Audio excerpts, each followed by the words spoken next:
नमस्कार मंडळी, गणपतीच्या सणासाठी मी आले गावीस, म्हणजे माझ्या माहेरच्या गावी. सो इथे मम्मी पप्पांना सरप्राईज द्यायसाठी मी, माझा भाऊ आणि माझा नवरोबा मुंबई टू प्रवास करून गावी आलो. इथे पप्पाच्या स्माईलवरच कळू शकतात ते किती खुश झाले. आणि ही खुशी फक्त माझ्या नवरोबामुळे भेटले, म्हणजे हा सरप्राईज त्यांनीच प्लॅन केलेला. सो इथे मम्मीनी छानपैकी मला मिठी मारली, तीही खूप खुश झाली. म्हणजे आपली 3 लेकरू आपल्या जवळ आली, म्हणजे त्या व्यतिरिक्त एका आईबाबांना अजून काय पाहिजे असतं.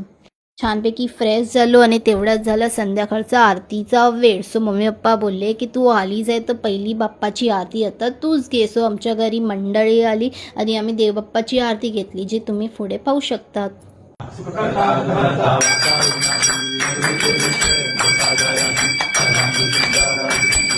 मी छान प्रकारे बाप्पाची आरती केली. तुम्हा सर्वांना पण ही आरती घ्या आणि thank you for the watching guys. Bye bye.